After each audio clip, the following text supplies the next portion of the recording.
आज जैसे हम यहाँ उतरे तो हम रामप्पा मंदिर पे गए और मैं आपको दिल से बताना चाहती हूँ कि इतना सुंदर मंदिर मैंने अपने जीवन में नहीं देखा है।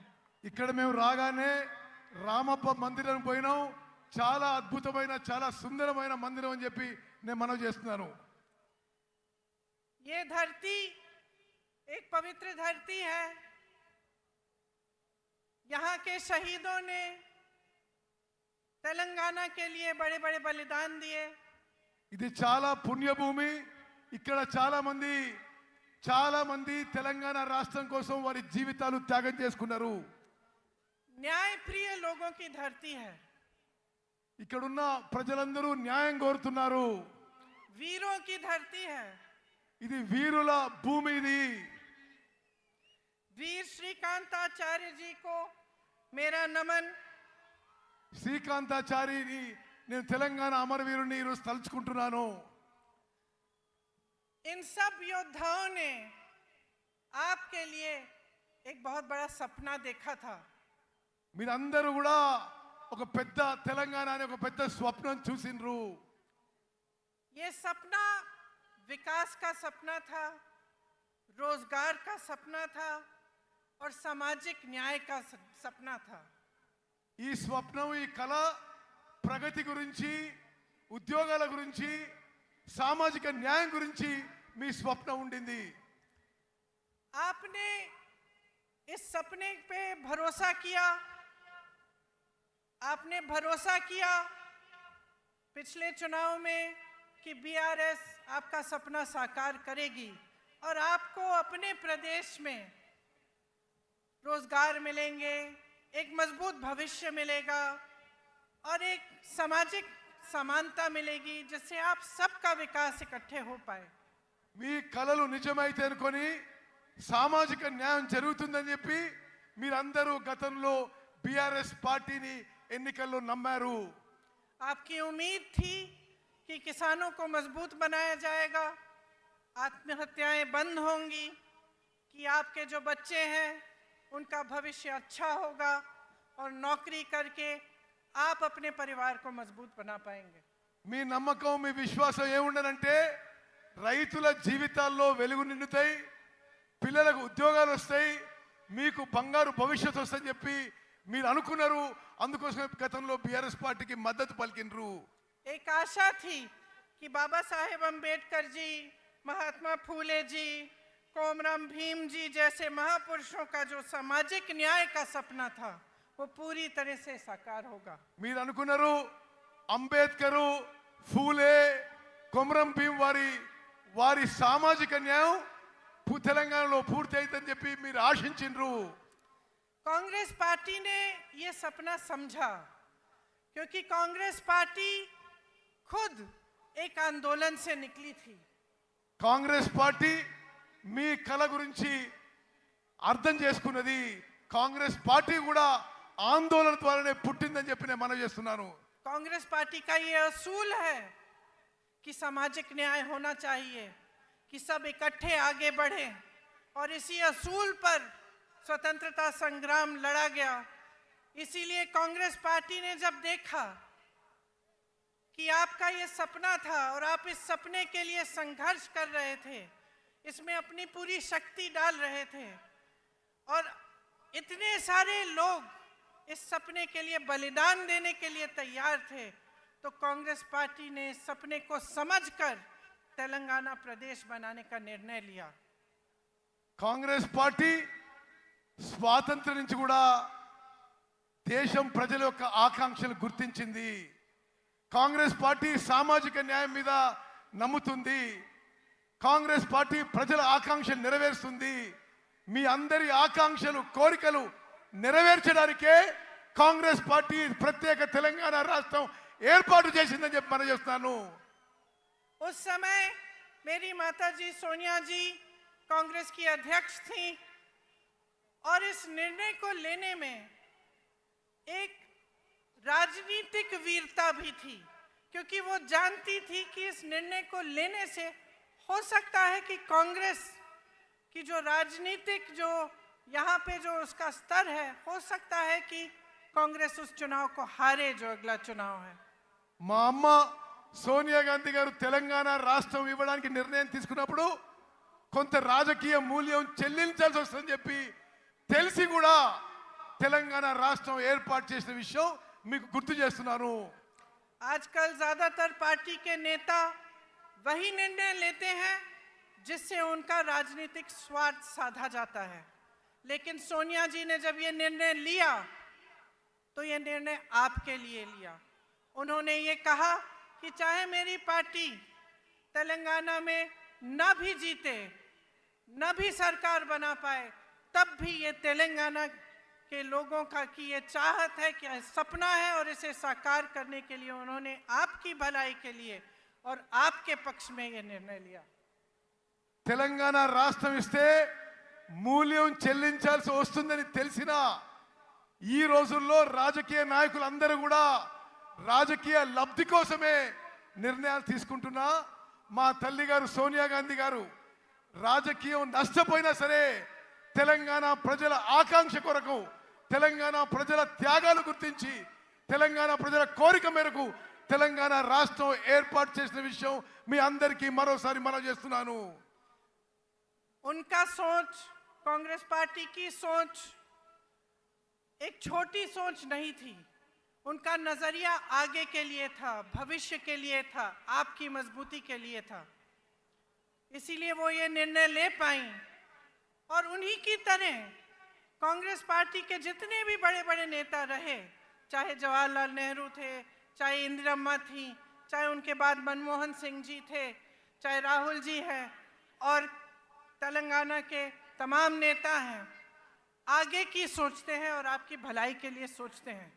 और इसी सोच के लिए, इसी सोच के जरिए आपके प्रदेश को मजबूत बनाने की बात करते हैं। తాత్కాలిక ప్రయోజనాల కోసమో కొద్ది దూరం చూసి ప్రయోజనాల కోసమో సోనియా గాంధీ గారు తెలంగాణ ఇవ్వలేదు. దూరపు చూపుతో మీ భవిష్యత్తు కోసం, మీ పిల్లల భవిష్యత్తు కోసం, మీ ఆకాంక్ష మేరకు సోనియా గాంధీ గారు తెలంగాణ ఏర్పాటు చేశారు. ఏ విధంగానైతే జవహర్లాల్ నెహ్రూ గారు, ఇందిరాగాంధీ గారు, రాజీవ్ గాంధీ గారు, రాహుల్ గాంధీ గారు దూర చూపుతో దేశం మంచి కోసం, సమాజం మంచి కోసం, ప్రజల కోసం మంచి కోసం నిర్ణయాలు తీసుకుంటారో, ప్రజల ఆకాంక్ష కోసం తెలుసుకుంటారో, మా తల్లి సోనియా గాంధీ గారు కూడా తెలంగాణ రాష్ట్రం ఏర్పాటు నిర్ణయం తీసుకున్నారు. इस सोच का प्रमाण ये है कि उनके कार्यकाल में बड़ी बड़ी संस्थाएं बनी आपकी भलाई के लिए, चाहे आईआईटी, आईआईएम, एम्स, ऐसी संस्थाएं बनी, आपका विकास हुआ, तो आप आगे बढ़ पाए। గత కాంగ్రెస్ పెద్దల హయాంలో పెద్ద పెద్ద సంస్థలు ఏర్పడ్డాయి. ఐఐటి కానీ, ఐఐఎం కానీ, ఇటువంటి అన్ని దేశానికి ఎంతో లాభం చేసిన సంస్థలు ఏర్పడే విషయం కూడా నేను గుర్తు చేస్తున్నాను. तो जो कांग्रेस की सरकारें बनी वो जनता की सरकारें थी, वो आपको मजबूत बनाने के लिए बनी, और उनमें दोनों चीज थी, नजरिया और नियत। अब जब हम नियत की बात करते हैं तो जितने भी काम होते हैं, सरकार बगैर सही नियत के वो काम करती नहीं है। अगर सरकार की नियत ये हो कि आपको लूटना है और सिर्फ सत्ता में रहकर भ्रष्टाचार करना है, तो वो भलाई के काम नहीं कर पाती। కాంగ్రెస్ ప్రభుత్వాలు నీతి నిజాయితీతో కట్టుబడి ఉంటాయని చెప్పి నేను మనవి చేస్తున్నాను. ఇప్పుడు మీరు చూస్తున్న ప్రభుత్వాలు అవినీతితో మోసపూరిత విధానం అవలంబిస్తున్న విషయం కూడా మీరు గమనించాలని చెప్పి మనవి చేస్తున్నాను. तो आज हम सब इस मंच पे खड़े हैं और आपके सामने खड़े होकर हमने ये बात कही है कि तेलंगाना के लिए कांग्रेस पार्टी ने एक रोड मैप, एक विजन बनाया है। ఈ రోజు మీ అందరికీ మనవి చేస్తున్నా, కాంగ్రెస్ పార్టీ తెలంగాణ రాష్ట్రానికి ఒక రోడ్ మ్యాప్, ఒక విజన్ తయారు చేసి ఈ రోజు మీ ముందుకు వస్తున్నానని చెప్పి నేను మనవి చేస్తున్నాను. आपके लिए गारंटी लाए हैं। गारंटी क्या है? गारंटी वो चीजें हैं जो हम आज आपको बताना चाहते हैं कि हम आपके लिए करेंगे। और जितने भी कांग्रेस के प्रदेश हैं, जिनमें हमने ऐसे गारंटी सामने रखे, उनमें हमने वो काम अभी से शुरू कर लिया है। మీ ముందుకి 6 గ్యారెంటీలు తీసుకొస్తున్నాం. గ్యారెంటీలు అంటే ఏంటిది? మేము ప్రభుత్వంలో రాగానే తెలంగాణ ప్రజలకు ఏమేం కార్యక్రమాలు చేయబోతున్నామో మరో విషయం మీకు చెప్పాలి. ఏ రాష్ట్రంలో మేము అధికారంలో వచ్చినా మేము ఇచ్చిన హామీలు గ్యారెంటీలు అమలు చేసి చూపెట్టామని చెప్పి నేను మనవి చేస్తున్నాను. मेरी बहनें यहाँ बैठी हैं, आप दिन रात मेहनत करती हैं, मैं जानती हूँ, और पूरे समाज का जो बोझ है आप अपने कंधों पर लेते हैं। बच्चों की परवरिश, घर की देखभाल, उसके साथ साथ बाहर जाके काम करना, खेती में मेहनत करना, या कोई नौकरी हो तो वहाँ नौकरी करना, ये सब आप करती हैं। और आज आप कितनी महंगाई का सामना कर रही हैं, चाहे गैस का सिलेंडर हो, चाहे तेल हो, चाहे कुछ भी हो। जब आपको खरीदने जाना होता है तो आपको 10 बार सोचना पड़ता है कि हम ये खरीद पाएंगे, घर ला पाएंगे कि नहीं। कोई घर पे बीमार पड़ता है तो आपके दिल में ये बात आती है कि दवाइयाँ कैसे खरीदेंगे, उनका इलाज कैसे करवाएंगे। అక్కలు చెల్లెలు మీ జీవితాలు ఎంత కష్టంగా జరుగుతున్నాయో నాకు తెలుసు. మీరు పిల్లల్ని పెంచాలి, ఇంటి పని చూసుకోవాలి, వ్యవసాయం పని చూసుకోవాలి, ఎవరైనా బయట కూడా పని చేస్తుండొచ్చు. మీరు ఇన్ని పనులు చేస్తూ ఈ ధరల పెరుగుకి తట్టుకోలేకపోతున్నారు. గ్యాస్ సిలిండర్ ధర పెరుగుతున్నాయి, అన్ని ధరలు పెరుగుతున్నాయి. మీరు ఇంటికి ఏ సామాను కొనాలన్నా మీకు చాలా కష్టతరం అయిపోతుందని చెప్పి మేము గమనిస్తున్నాము. और ये सब मेहनत, ये संघर्ष, इन संकटों का सामना आप इसलिए करती हैं ताकि आपके बच्चे बड़े होकर अपना भविष्य बना पाएं। మీరు ఇదంతా ఎందుకు కష్టపడుతున్నారు? మీ పిల్లలు పెద్దోళ్ళై ప్రయోజకులై మంచి భవిష్యత్తునాలని చెప్పి నా అక్కలు చెల్లెళ్ళు మీరు కష్టపడుతున్నారు. लेकिन यहाँ आज परिस्थिति ये है कि 40 लाख युवा बेरोजगार हैं। కానీ ఈరోజు తెలంగాణలో పరిస్థితి ఏంటంటే 40 లక్షల మంది మీ పిల్లలు, 40 లక్షల మంది మన పిల్లలకి నిరుద్యోగులుగా తెలంగాణలో నిలిచిపోయిన విషయాన్ని మనం చేస్తున్నాను. बीआरएस ने वादा किया था कि हर परिवार को एक नौकरी दिलवाई जाएगी। आज लाखों पद खाली हैं लेकिन नौकरियां नहीं दी गई हैं। టిఆర్ఎస్ పార్టీ ఇంటికో ఉద్యోగం అని చెప్పిండ్రు, ఇంటికో ఉద్యోగం. కానీ ఈరోజు లక్షల ఉద్యోగాలు ఖాళీగా ఉన్నా బీఆర్ఎస్ పార్టీ ఉద్యోగాలు నింపలేని విషయం మీరు గమనించాలి. और स्थिति ये है कि भर्तियों में भी भ्रष्टाचार है। एक बच्ची ने आत्महत्या की और उस पर भी सवाल उठाया गया कि उसने एप्लीकेशन ही नहीं भरा था। ये परिस्थितियां हैं कि जो संकट है, जो युवाओं का दर्द है, उसे समझने और सुलझाने के बजाय उन पर उंगलियां उठाई जाती हैं, लेकिन रोजगार नहीं दिए जाते, आपके लिए, आपके विकास के लिए काम नहीं किया जाता। ఉద్యోగాలు నింపే ప్రక్రియలో బీఆర్ఎస్ ప్రభుత్వంలో అవినీతి జరుగుతుంది. చాలా మంది యువతి యువకులు తట్టుకోలేక ఆత్మహత్య చేస్తుంటే వారి క్యారెక్టర్ మీద కూడా ఈ ప్రభుత్వం పెద్దలు ఏలెత్తి చూపుతున్నారు. ఉద్యోగాలు ఇవ్వకపోగా ఉద్యోగంలో నింపే ప్రక్రియలో ఈ టిఆర్ఎస్ ప్రభుత్వంలో అవినీతి లూటీ జరుగుతున్న విషయం నేను మనవి చేస్తున్నాను. उस्मानिया जैसी यूनिवर्सिटीज में अध्यापकों और पैसों की कमी है। एक भी नई सरकारी यूनिवर्सिटी नहीं बनाई गई। इनके पूरे कार्यकाल में आप देखेंगे तो सिर्फ प्राइवेट यूनिवर्सिटियां बनी हैं और उनमें से आधी इन्हीं के नेताओं की है, ताकि आपको फीस बड़ी बड़ी भरनी पड़े लेकिन आपके लिए सही सुविधा नहीं बने। ఉస్మానియా లాంటి యూనివర్సిటీలో టీచింగ్ నాన్ టీచింగ్ ఫ్యాకల్టీకి రిక్రూట్మెంట్ జరగలేదు. బీఆర్ఎస్ ప్రభుత్వం వచ్చిన తర్వాత ఒక్క కొత్త గవర్నమెంట్ యూనివర్సిటీ కూడా తెరవలేదు. కేవలం ప్రైవేట్ యూనివర్సిటీస్ తెరిచి పెద్ద పెద్ద ఫీజు పెట్టి మీ పిల్లలకి మీకు ఇబ్బంది కలుగుతుంది ఈ బీఆర్ఎస్ ప్రభుత్వంలో చెప్పి మనం చేస్తున్నాను. इसलिए युवाओं के लिए हमारी जो गारंटी है उसमें हमने कहा है कि तेलंगाना आंदोलन के शहीदों के परिवार को एक सरकारी नौकरी दिलवाएंगे। उनके माता पिता या पत्नी को 25,000 रुपए मासिक पेंशन मिलेगा। 2 लाख खाली सरकारी पद हैं, उनको हम 1 साल के अंदर अंदर भरेंगे और बेरोजगार युवाओं को 4,000 रुपए प्रति माह बेरोजगारी का भत्ता मिलेगा। మేమిచ్చిన హామీలలో తెలంగాణ అమరవీరులకి పెద్ద ఎత్తున గౌరవం ఇస్తాము. తెలంగాణ నిరుద్యోగ యువతకి 4,000 రూపాయలు నిరుద్యోగ భృతి ఇస్తాము. తెలంగాణ నిరుద్యోగ యువతకి 5 లక్షల రూపాయలు ఇవ్వబోతున్నాము. తెలంగాణలో ఉన్న ఖాళీగా ఉన్న 2 లక్షల ఉద్యోగాలు 1 సంవత్సరంలో భర్తీ చేయబోతున్న విషయం నేను మనవి చేస్తున్నాను. गल्फ देशों में रोजगार की संभावनाओं को मजबूत करने के लिए स्पेशल गल्फ सेल बनाया जाएगा। Those who go to work in जो लोग गल्फ के देशों में काम करने के लिए जाएंगे उनके लिए एक स्पेशल गल्फ सेल बनाया जाएगा।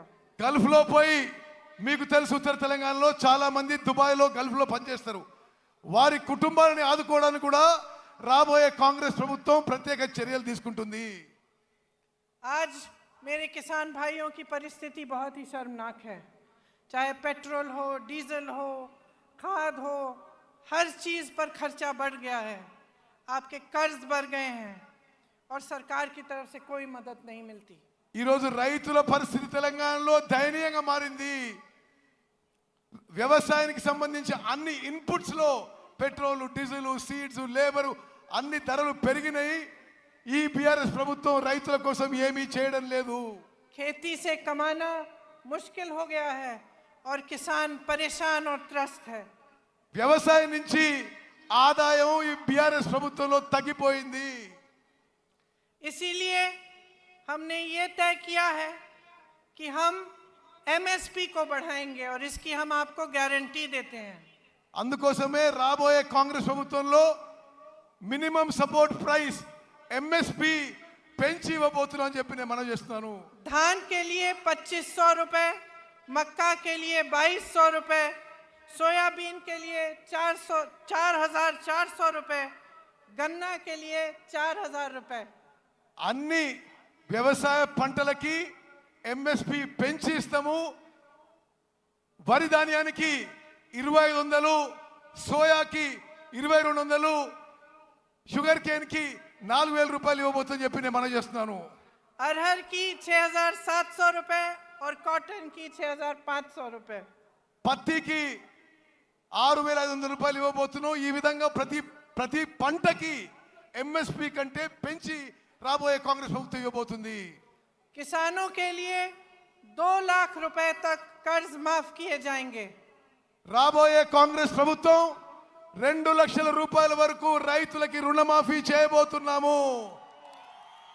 इंदिरम्मा रायतु भरोसा योजना के तहत किसानों के लिए 15,000 रुपए प्रति एकड़ दिया जाएगा। ఇందిరమ్మ రైతు భరోసా అనే కార్యక్రమం తీసుకొచ్చి ప్రతి ఎకరాకి ప్రతి సంవత్సరానికి 15,000 రూపాయలు ఇవ్వబోతున్నామని చెప్పి నేను మనవి చేస్తున్నాను. और मनरेगा में जो रजिस्टर्ड मजदूर हैं उन्हें हर साल 12,000 रुपए मिलेंगे।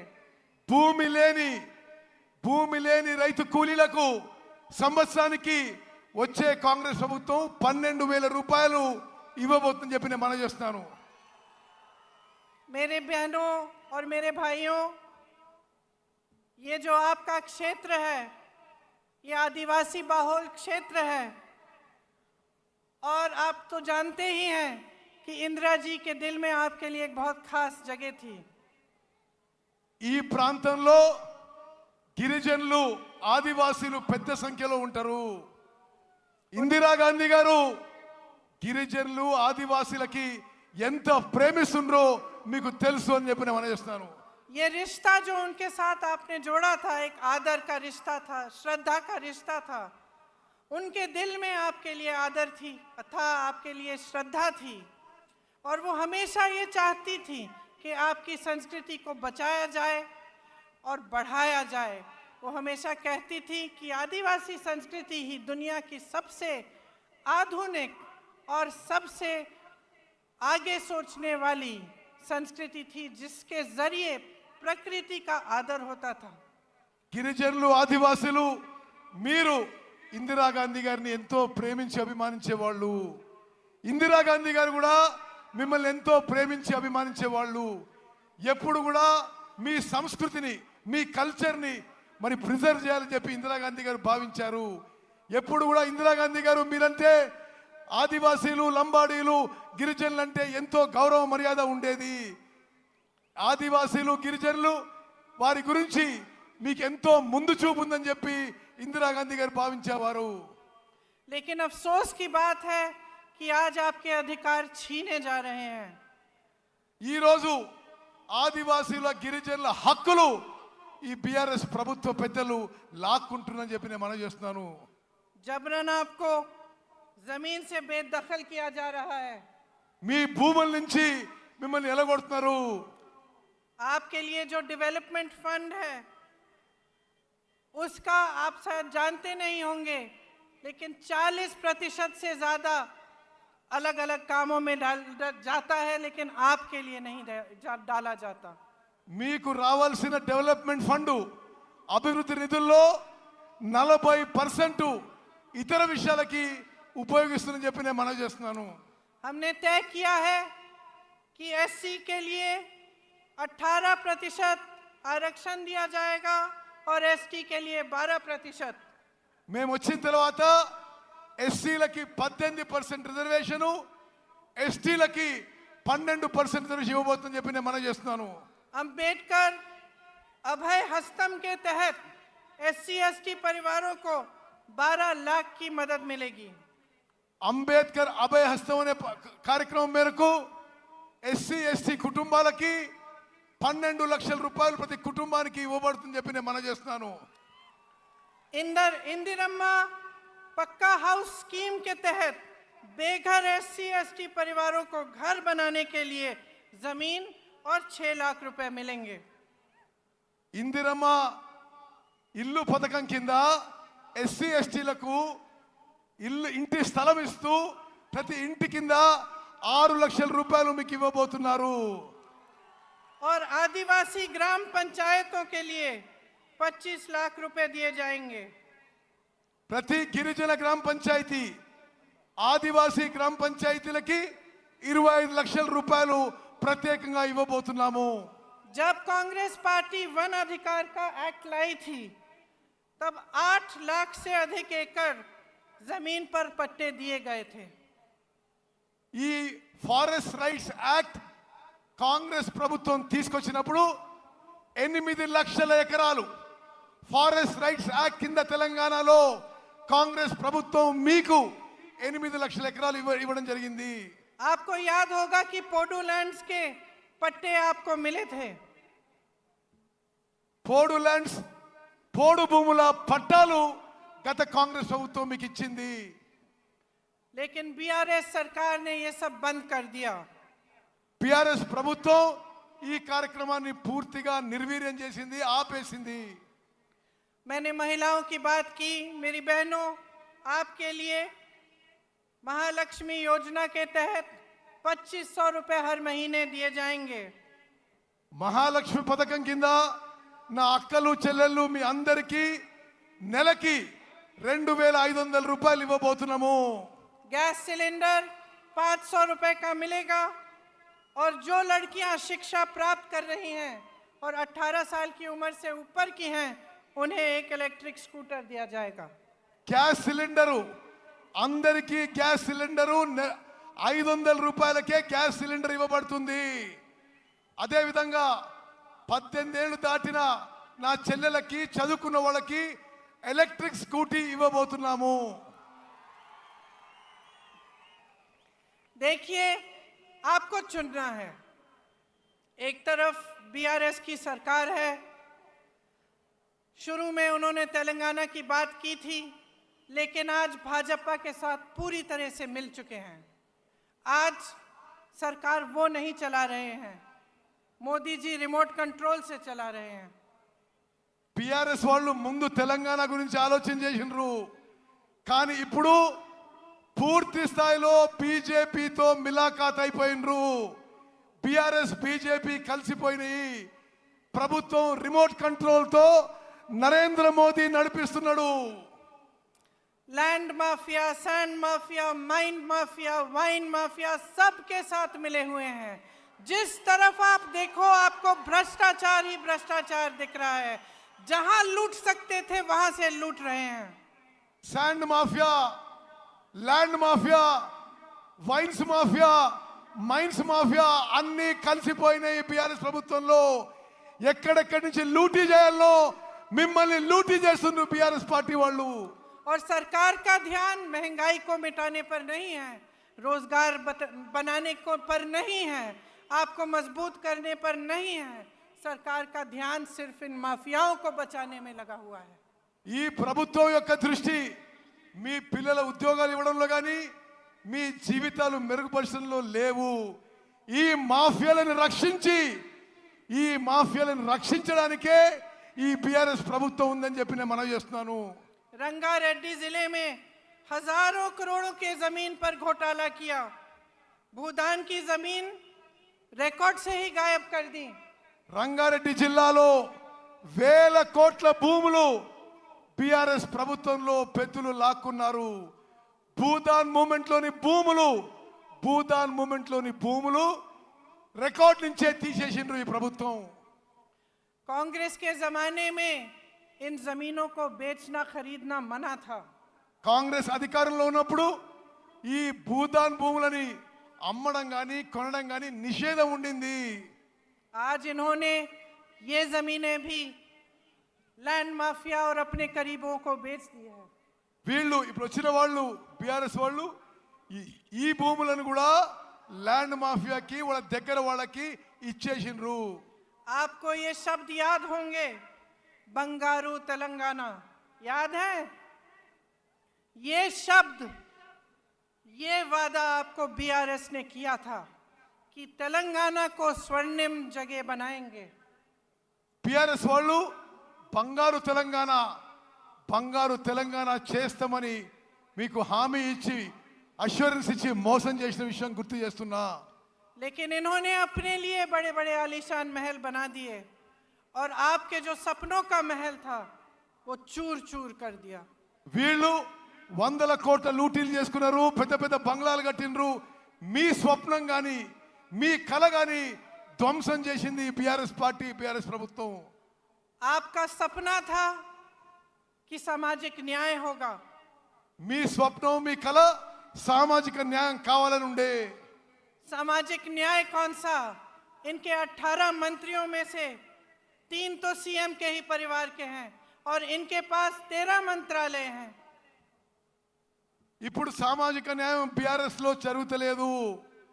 17 మంది మంత్రుల్లో 3 వీరు కుటుంబ సభ్యులే మంత్రులు.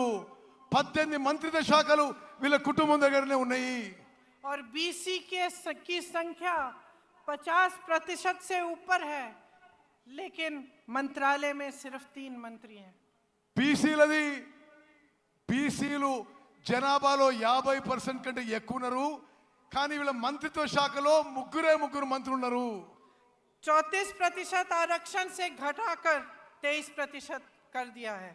27% నుంచి బీసీల రిజర్వేషన్ 23% కి తగ్గించిండ్రు. राहुल जी यहाँ बैठे हैं, सब जगह जाते हैं तो जातिगत जनगणना की बात करते हैं। बिहार में ये जनगणना की गई, पता चला कि ओबीसी, आदिवासी, शेड्यूल कास्ट के 84% लोग हैं। और आप सोचिए और अपने आप से पूछिए कि 84% लोग हैं बिहार प्रदेश में, लेकिन उनका प्रतिनिधित्व नहीं है। బీహార్లో ఏ విధంగా అయితే బీసీలో కాస్ట్ సెన్సస్ జరిగిందో దేశవ్యాప్తంగా కాస్ట్ సెన్సస్ జరగాలని చెప్పి రాహుల్ గాంధీ గారు దేశమంతటా పర్యటన చేస్తున్నారు. ఎస్సీ ఎస్టీ బీసీల సంఖ్య ఎక్కువ ఉన్నా తగిన స్థాయిలో వారికి న్యాయం జరగలేదని చెప్పి మేము మనవి చేస్తున్నాము. सच्चाई ये है कि हमारे पूरे देश की यही असलियत है। हम कहते हैं कि जातिगत जनगणना करिए और ये चुप हो जाते हैं। ये गिनती भी नहीं करना चाहते कि कितने बीसी है, कितने एससी है, कितने एसटी हैं। इनको अपना हक देना छोड़िए, गिनती से डर रहे हैं। వీళ్ళు ఇప్పుడు ప్రభుత్వంలో ఉన్న వాళ్ళు కాంగ్రెస్ పార్టీ కోరుతుంది క్యాస్ట్ వైడ్ సెన్సస్ చేయాలని. నరేంద్ర మోదీ ప్రభుత్వం దీనికి నోరు మూసుకొని కూర్చుంది. వాళ్ళ హక్కులు ఇవ్వడం దూరంగా పెట్టండి, కనీసం క్యాస్ట్ వైట్ సెన్సెస్ చేయడానికి కూడా మోదీ ప్రభుత్వం ముందుకు రావడం లేదు. तो ये सामाजिक न्याय देंगे कैसे? లెక్కలే చేయనప్పుడు, కులపరంగా సెన్సెస్ చేయనప్పుడు వీళ్ళు న్యాయం ఎట్లా చేస్తారు, సామాజిక న్యాయం ఎట్లా చేస్తారు? इनकी बातें खोखली हैं। चुनाव के समय बड़ी बड़ी बातें करते हैं, उसके बाद भूल जाते हैं, लूट में, भ्रष्टाचार में, इन्हीं चीजों में व्यस्त रहते हैं। వీళ్ళ మాటల్లో అర్థం లేదు, మోసపూరిత మాటలు. ఎలక్షన్స్ లో ఏదో మాటలు చెప్పి వాగ్దానాలు చేసి పూర్తిగా మర్చిపోతారు, జనాన్ని మోసం చేస్తున్నారు. मोदी जी ने कितने बड़े बड़े वादे किए थे, ट्राइबल यूनिवर्सिटी बनाएंगे, स्टील प्लांट लगवाएंगे, हॉर्टिकल्चर यूनिवर्सिटी बनाएंगे, क्या बनाया? మోదీ గారు పెద్ద పెద్ద మాటలు మాట్లాడిండు. ట్రైబల్ యూనివర్సిటీ పెడతా అన్నాడు, స్టీల్ ఫ్యాక్టరీ పెడతా అన్నాడు, హార్టికల్చర్ యూనివర్సిటీ పెడతా అన్నాడు. ఏది ఒక్క అంగుళం కూడా ముందుకు పోలేదు. जो बनाया वो सब अपने बड़े बड़े उद्योगपति दोस्तों को सौंप दिया।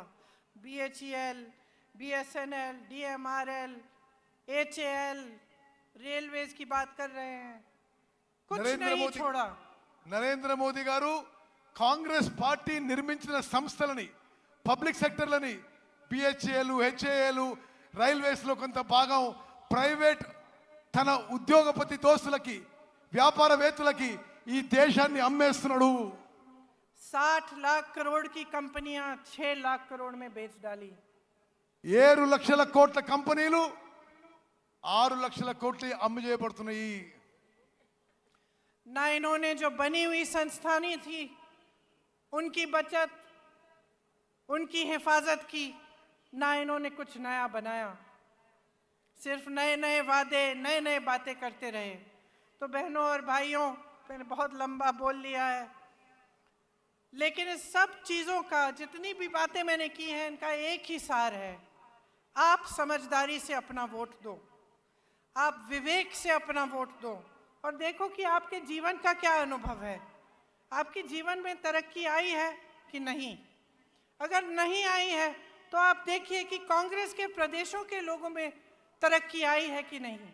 क्या कर रही है कांग्रेस? जहाँ जहाँ गारंटी दी है, क्या वो गारंटी पूरी कर रही है कि नहीं?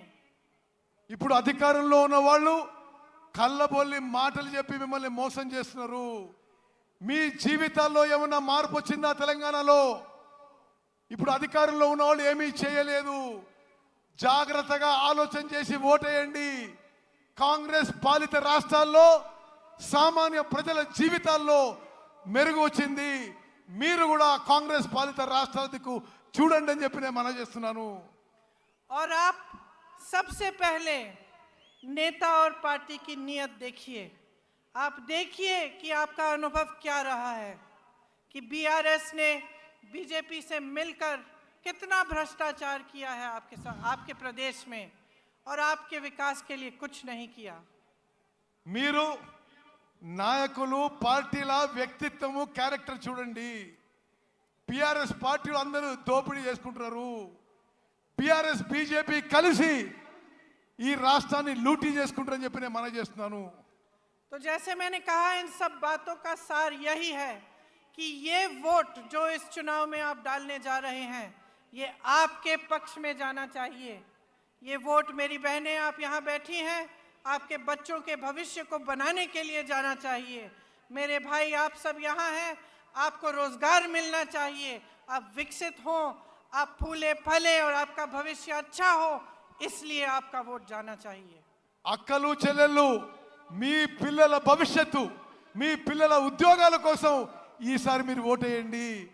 అన్నలు తమ్ముళ్ళు, మీ భవిష్యత్తు కోసం, మీ ఉద్యోగాల కోసం, మెరుగైన జీవితం కోసం ఓటేయాలని చెప్పి నేను మనవి చేస్తున్నాను. तो सोच समझ के अपना वोट डालिए। आप जानते हैं कि यहाँ के उम्मीदवार सीतक्का जी और सत्यनारायण बोपापल्ली जी हैं। इनको भारी से भारी बहुमत से जिताइए और अपने भविष्य को मजबूत बनाइए। जय हिंद।